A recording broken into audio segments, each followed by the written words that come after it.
The Suns going into tonight had 17 games left in the season, and they are in a terribly close hunt in the Wild Wild West, and per rankings they have the second hardest schedule remaining in the NBA. And tonight they face the Boston Celtics, the Eastern Conference powerhouse who is leagues above, at least statistically speaking, any team in the Eastern Conference. And tonight they passed the eye test in the fact that even when games are close, even when you think someone can steal a win at home, a team like the Suns will never ever match up 110% to their capability against the Boston Celtics. What was a 1-point game going into halftime turned into a 12-point game, and then a 20-point game going into the fourth quarter. All in all, tonight's TNT matchup, while it was a blowout, actually I am recording this with 3 minutes left in the fourth quarter and it is 106 to 124. The Boston Celtics get this win, and there's still a lot to take away from both sides. Let's jump right into this video, but before we do, guys, please be sure to consider hitting that subscribe button if you are new. We are uploading every single day for the month of March. Today marks 15 days in a row if you count the last day of February, and we are on the road to 3,000 subscribers. Now, without further ado, seriously, let's start talking about the Celtics, then we'll discuss the Suns. So for the Celtics, as I mentioned, a big problem with this team, I've said this in a couple videos previously, is they are very streaky because of the type of shot they select. Jason Tatum obviously has the build to be a bully ball type of small forward.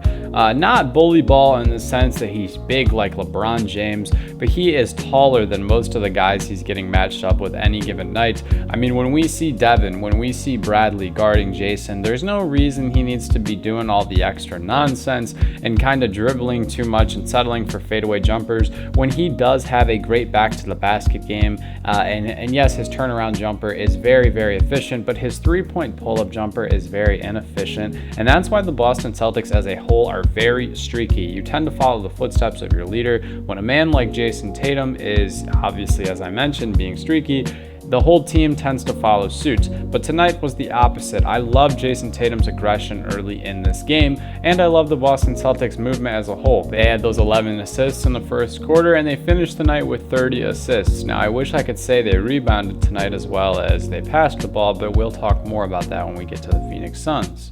For what they lacked in their rebounding tonight, the Boston Celtics more than made up from their three-point percentage. I mentioned they can be streaky, but with the quality of being streaky, obviously this comes with the ability to be efficient. The Boston Celtics started nearly 60% from three-point land through 15 minutes as they shot 57%. They shot 8 for 15 as a team to start the game. And then they ended up finishing this one 51% from downtown as they shot 25 for 49%. Big ups to Al Horford in this one tonight. He was a big reason the three-point ball was so successful. 24 points tonight, 6 from 10 from downtown.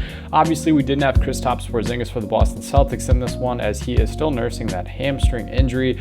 But everyone else, as I mentioned, just kind of followed suit. Jason Tatum, 4 for 8 from 3. Drew Holiday, 3 for 5. Jaylen Brown, 5 for 9 off the bench. Sam Hauser hit 2 threes. Xavier Tillman hit a 3. Peyton Pritchard hit a 3. It was a lot of fun to watch that second unit work today with Peyton Pritchard, Xavier Tillman, Sam Hauser. Then we saw Derek White and Jaylen Brown working with them.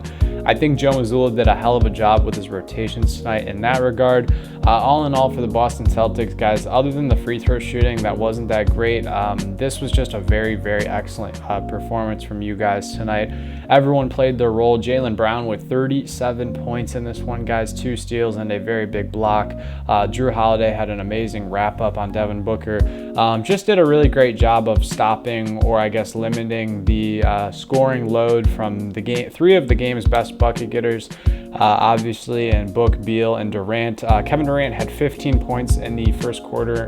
In this one, guys, he finished with 20 points total. So 5 points through 3 quarters, 15 through 1 quarter, and a minus 17 on the box plus minus, guys.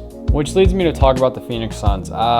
I think for the Phoenix Suns, the good things you can take away is that Bradley Beal was aggressive early on in the paint, which actually is very refreshing to see, as most of his game revolves around his mid-range basket. When he drives, he is turning heads, garnering attention, and thus forth creating openings for guys like Kevin Durant, Devin Booker. If Royce O'Neal is in that corner, Grayson Allen's in that corner. The entire point of this big three is to just make each other's lives easier. And tonight, through 3 quarters, we saw a little bit of that, or I guess guess 2 quarters we saw a little bit of that. Offensive rebounding kept the Suns team alive in this one up until it didn't, as they definitely struggled to shoot. In the first 2 quarters, they had 9 offensive rebounds to the Boston Celtics 1 offensive rebound. But as I mentioned, guys, the Suns this game, they definitely did struggle outside of the rebounding. Royce O'Neal is now 1 for 14 in his last 2 games from downtown. So it's a good thing the Suns were able to partially flex their depth with the help of someone like Bol Bol tonight came off the bench, was 4 for 4, 10 points in less than 5 minutes tonight, guys. Got to give a lot of love to Grayson Allen in this one, guys. Obviously, in the postseason, he was very locked in with lethal shooter. Tonight, he goes 8 for 9 from the field and 4 for 5 from downtown. Finishes with almost a team-high 20 points in this one. All in all, for the Phoenix Suns, this is one that you'd like to have not the first half back, but the second half back. You come out in Boston, the NBA's best home team in the entire league. You keep it close. It's a 3-point game going into the second quarter. Then it's a 4-point game going into halftime. Then you get outscored by 12. Then you get outscored in the fourth quarter. Jusuf Nurkic, again, very, very great job on the glass. 7 offensive rebounds tonight, 6 assists. Jusuf Nurkic is really starting to understand the DHO game as he's playing with these great ball handlers. This was just a very, very interesting game for both parties, but all in all, my overall consensus on this one is that the Boston Celtics are easily the greatest team in the Eastern Conference.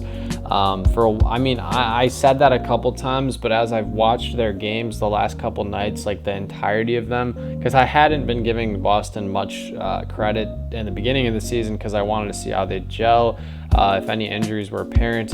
A night like tonight where one of your biggest pieces, Kristaps Porzingis, isn't out, and then you go and beat a fully healthy Suns team in 15, 16-point fashion, it just says a lot. But what do you guys think? What do you make of this video? If you made it this far, appreciate your support as always. Hope you all have a great rest of your day. Stay happy, healthy, and blessed. Peace.